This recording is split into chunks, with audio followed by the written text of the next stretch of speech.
All right, everybody, it's John, 3000 Hitman. You there, Ray? Yeah, I'm here. How you doing? Good. How are you? I'm all right. So, what's been happening? What's your newest item you've collected? Well, I think everybody in the world has been, red hot on this Topps 2020 project that's been just taking the world by storm. I've never seen anything like this. Where, I've been collecting for 41 years, and I've never seen a product come out, a new product that is just that's all everyone's talking about. From Facebook, on message boards, Yeah. YouTube. It's just been all over the place. Do you like the card? Because I think personally, I like the ones where they actually make it look like the actual rookie card and they don't do too much to it. yeah, Like some of the Clemente rookies and Koufax rookies look really nice. Yesterday they did a Ted Williams card of like a 54 Topps version of it, and it looked really nice. right. Sometimes, the cartoonish ones get a little, like, what is that, kind of a reaction to it, but Yeah, it's been different. I think you have to look at it differently, not just as baseball cards, but as art. yeah. So I think the traditional baseball card collectors not really accepting it too well when there's cards that are not looking like a regular card. Well, I think the prices are what's out. The prices are what's ludicrous. Yeah, I mean, some of the artwork, the 1980 Topps rookie Ricky Henderson, that retro one looks kind of slick. There's one that a guy did, but the prices for me, I mean, $400-$500, $800 for artwork is maybe it's a little high. it's been going for more than that on the Yeah. Trouts. Yep. Yep. The Trouts are going for 1,500, 1,700. Yeah. I don't know. I don't know if that's anything I would invest in. That's and I'm a Trout fan, and I don't think I'd even spend that. I think some of the artwork is. I'm going out on a limb. Some of it's a little horrendous, but It is, yeah. The first one that stuck to mind was this Bob Gibson one, yes, where I don't know if it was a pirate hat or a matador hat, but it looked really bizarre. Yeah. And my first reaction was like, oh my God, this is terrible. And I'm starting to not like it more, but just change my attitude towards it more, and think, it's not. I guess you're not supposed to look at it like a baseball card. well, I think Topps is trying to do their best to keep some things alive. I know the living set was a set where they commissioned one artist, where right now they've commissioned a set of artists. And, of course, the good thing with the living set is that it mirrors the 1953. And Right. I think the artwork looks good. It looks decent. I mean, I don't know. I'm not a big fan of what they're doing right now. I'm not real sure what they're trying to do or what they're Right. trying to accomplish. But I think Topps Living is starting to catch fire now. Finally, it took a while, especially on the low numbered ones. They're Yes. finally because they're out of print now. I think Yep. so. Those first 50, 60 cards now are really starting to go up in value, Yep. and people are starting to realize it now. So They're watching the print. that's They're watching another the print good runs on those. They're watching Yeah. the print runs and the sales on those, and they're just. I think it's taking off. I don't think anybody will be able. I know there's a few people who tried to complete the whole set, but with 2 cards a week, I think is what they're down to now. They were doing 3 cards a week. Now they're doing 2 cards a week. So what which is good because daily, weekly is, I think, a little bit better than every day. Yep. Every day is kind of too much. So let's talk. Let's talk about this week. We're going to talk about the '83 Topps. Okay. What's your thoughts? I mean, my thoughts are. I mean, of course, everybody knows the top 3 most iconic cards in that set: the Gwynn, the Boggs, and the Sandberg. All 3 in the Hall of Fame. 2 of them are in the 3,000 hit club. I know Topps tried to do this pitcher on pitcher, and what's your Yeah. what's Well, my first thought on that was that I started collecting in '79, and I bought the '79, '80, '81 tops. And when I bought these packs when they first came out in '83, and I saw the smaller picture down in the bottom corner first, my first reaction was I didn't really like it. Yeah. But then it started to grow on me later on, and right. You're right. I mean, there's the 3 cards in there of the Boggs, the Sandberg, and Gwynn. It jumped out right away, but then the traded set with the Darryl Strawberry rookie is one of my all-time favorite-looking cards. Yes. And second-year cards of Cal Ripken and the Schmidt card in there is a really nice-looking card. Some of the Hall of Famers, it's a pretty extensive Hall of Fame run too. I mean, there's the last cards I think of Carl Yastrzemski. So, and I think Johnny Bench's last Topps card is in there as well. It is. I think I was reading something the other day that said that a good example of the set of the 3, the Gwynn, the Boggs, and the Sandberg. I guess Gwynn is harder to come by in a PSA 10. They said there's 640 examples of a Tony Gwynn PSA 10, where there's 1,200 examples of a Ken Griffey Jr. '89 traded rookie in a 10. That's kind of interesting. Yeah, it's because of where it was on the sheet for Gwynn. Yeah. Gwynn was towards the end of a sheet, so it's very, very difficult to get his card in a near mint 10. Whereas Sandberg, I think, was in the middle row, so it was a kind of an easier cut for them back in the day. Right. But yeah, Gwynn is it's a very low pop to get him in a 10. As I'm looking over some population and some estimated figures, it's saying that Gem Mint 10, the PSA 10 for a Boggs is running about 450 right now, and a PSA 10 for a Ryan Sandberg is running 350. So Sandberg seems to be the bottom of those. The bottom of those 3. I don't know if it has anything to do. I mean, all 3 men are in the Hall of Fame. I don't know if it has anything to do with the top 2 or in the 3,000 hit club. I'm not real sure on that, but. Well, I mean, Sandberg I had considered as probably, if not the greatest, but probably the second or third, at least top 3 second baseman of all time. I mean, I have Hornsby, Joe Morgan, and Sandberg is right up there. Right. And he played for a major market team, so I'm a little surprised he doesn't get Rookie of the Year. He won an MVP. Surprised his value isn't just a little bit higher, but I do think that the reason why Gwynn's is not that downplay Gwynn is one of the greatest hitters of all time. I do think his is more valuable basically because of the condition where he was placed on the set, on the sheet. Right. Whereas Sandberg, I guarantee at the end of the sheet, he'd be leading the pack of those 3. What do you think about, I'm looking at this list of those top cards right now, the 83 Ricky Henderson All-Star. It says PSA 10's running $250. Mm-hmm. PSA. They had a nice subset in there with the All-Star set. Yes. And if I'm not mistaken, didn't they go back to, they have like a throwback in time? Yes. In that set, like a father and son combo. Yep, they did. I think Bob Boone and his father, Ray Boone, who was a former player. Yes. They had those where I thought were really, really cool when I first saw them as a kid. And they have 2 pictures on there, one of the father, one of the son. It was a very cool retro throwback. I think little subset in there. I think it's interesting that the Dennis Eckersley in a Gem Mint 10 or a PSA 10 is actually higher than the Nolan Ryan. Wow, that I didn't know. I mean, you would think anything from Nolan Ryan compared to a Dennis Eckersley. You would think so. It's kind of odd that Phil Niekro is in this group too. It's showing. I'm scrolling through looking at some Topps information. The Phil Niekro. It's kind of interesting. A PSA 10 is $100. Yeah, that is, especially for Phil Niekro. Yeah. I think that for Steve Carlton that year, if I'm not mistaken, he got his. I don't think he got his 300th win. I think that came a little bit later.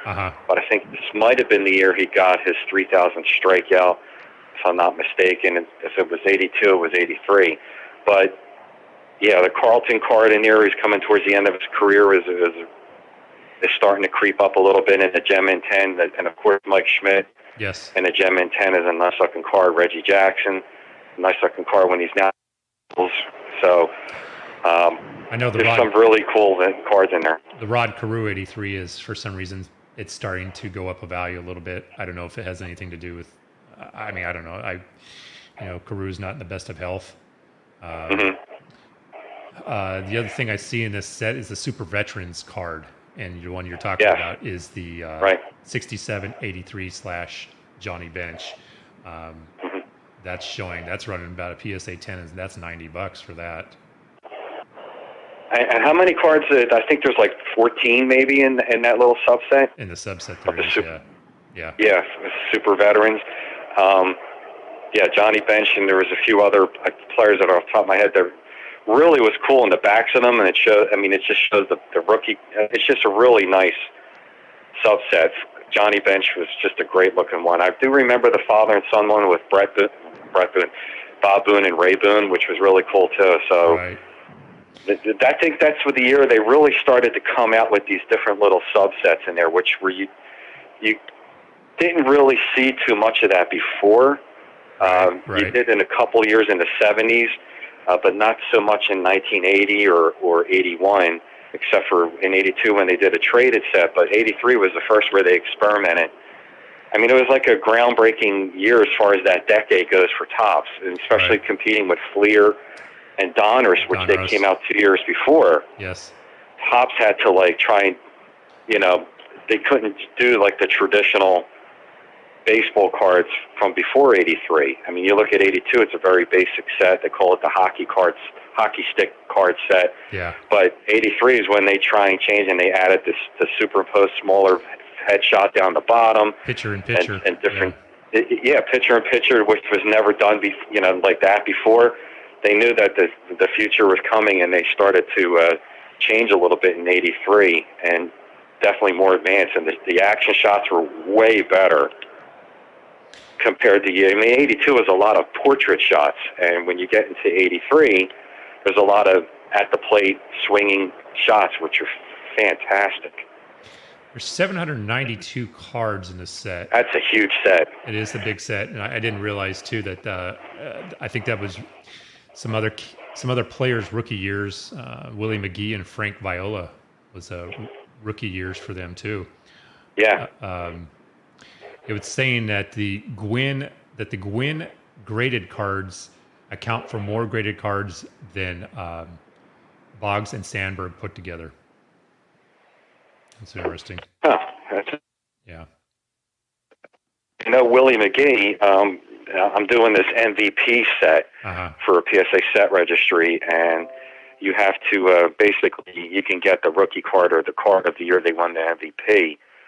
And the card I got from McGee, because he won the 85 MVP, is his 83 Topps rookie card. Right. And I'm telling you, here are just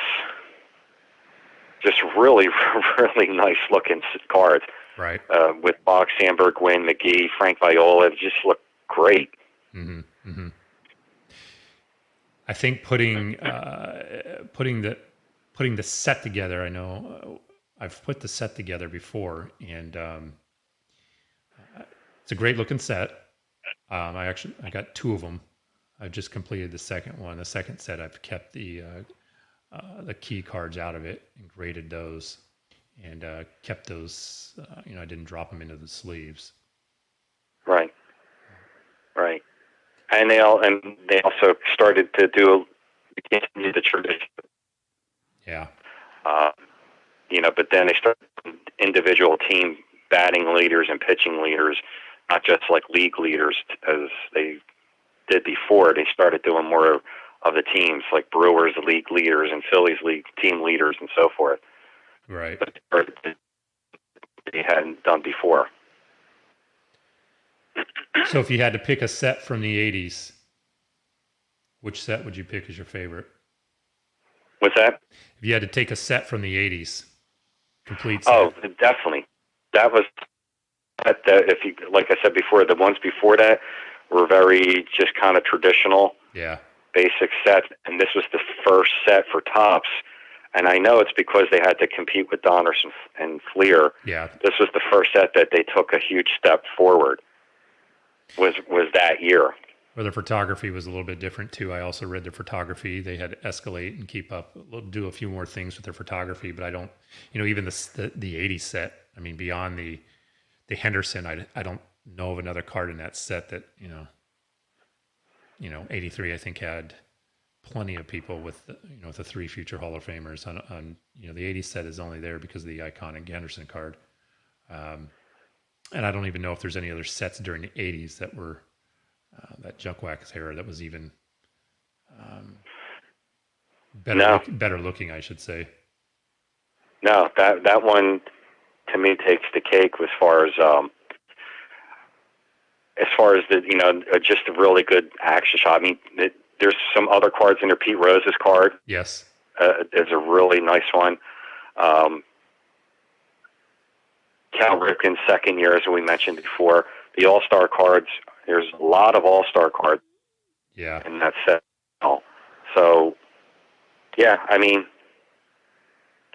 I think with those 3 Hall of Famers carrying the set along with MVP, I mean, it's a lot bigger than people think. Yes. Trying to get it into a binder is just the base set and not putting it back to back with another card it's you're looking at a 3-inch to 4-inch binder. So without a doubt. Trying to think, I'm looking through this, seeing who else was prominent in that. The All-Star Pete Rose. Okay. All right. I think the Hall of Famers, those 3 Hall of Famers, and the rookies. Set with Darryl Strawberry. Yes. Everyone's forgetting that set too. Yeah. It's got a lot of eye appeal. The Darryl Strawberry, in my opinion, it's just looks really, really cool. It does. I think. I think for me, I'm still stuck in the 70s, and so I kind of cut my my stuff off at probably 83, 84. There's a few things in 86 that are okay, but anything beyond 83, I just didn't like the layout anymore. So I'm still a big fan, and I know we're going to do a couple shows on that stuff from the 70s. I'm still stuck in that period. So, all right. I think you were right on the population report for Gwyn on it's ridiculous. It's 1.5% yes have received the Gem Mint 10. Yes. So, I mean, they did miss out on I think Don Mattingly got called up a little too late in the season at the end of the year, so he just missed the cut of getting in on that set. I know that might have been the year they also started doing, and I could be wrong, they might have started doing the cello packs in 83 with the 83 Topps cards. Yeah. I don't think, they might have been out before that, but I think, 83 was, they distributed them not only in wax, but in cello and rack packs. Yeah. So, and vending boxes, which they really don't think they did that before. So that was it was like a pretty much of a landmark year for Topps is in 83. So besides the rookies and the subsets and the All-Star cards, the way they distributed the cards in cello and racks was groundbreaking to a lot of dealers and a lot of collectors. It made it exposed out to be a lot more. Well, I know Topps management was concerned that they knew Fleer and Don Russ weren't going anywhere. So, I know there's diehard Topps fans, and I understand that. I'm one, but I think from a couple of things I've read that their management thought, they needed to pick up the game, so to speak, a little bit. Mm-hmm. And that's kind of what makes me think nowadays, what are they doing to, capture, capture people. I don't know if this is what they're doing with this Topps 2020 project. I'm not real sure what the motivation behind it is. But, And there's a couple of errors cards in there. I just remembered. I think Willie Wilson and Dave Kingman. They have blank backs on the back of those cards. Dave Kingman did. On some of them, yeah, on the Yep. Dave Kingman and Willie Wilson. Mm-hmm. Mm-hmm. So I don't know if that was done on purpose on Topps that year, but I don't think so. I don't think they were really into, So do you think they getting these error put cards. error cards in there on purpose anymore? I think they do now. I think they started doing that a lot in the late 80s, especially with the Billy Ripken card. Yep. But I don't think in 83, that I think when it was an error, it was a true error. Yeah. Yeah. There wasn't anything. I know in 2018 when Topps released an anniversary pack, that was, I think, the first year they were doing an anniversary pack, and the first anniversary they did was the 83 Topps. It was the 35th anniversary of the release of that year. I don't think Topps since 2017 did a 35th anniversary of 82, or in 16 did one of 81. I know in 2018 Topps they did an anniversary, and it was, they could have did the 20th anniversary, 25th. They chose the 35th, and it was 1983. So a lot of great rookies in 2018 are replicas of the 83 Topps because it was just such a nice looking card. I think they slip error cards in there now. I don't think they do. I know they do. They slip error I cards think in there. they do. Yeah. Yeah. And then it floods over into the market. It floods over into eBay, and then people are getting them graded, throwing them up there, and you're paying astronomical prices for something that, because they're making it a rarity thing now. Sure. All right. Yep. Well, we're going to wrap this up, and Ray and I will be back next week, you guys. I will throw up on, put up Instagram and throw up what next week's topic is. We'll be diving into another set. I don't know if we're going to stick in the 80s or we're going to start going back in time and looking in through the 70s, 60s, and 50s. But each week, look for Ray and I to cover some topics about a specific set, or we might even just shoot the bull about what's going on in the card hobby, and let us know your feedback. So with that, I say appreciate Ray. Thank you very much. Yeah. Thank you for having me on. Appreciate it. The 80s are a hot topic these days. They are. We'll probably we'll take a couple in the 80s, probably not go any further than 86 because it's nothing worth anything past 86 talking about. So, all right, you guys, have a good day. Stay safe. And Ray and I will see you next week. Take care. All right.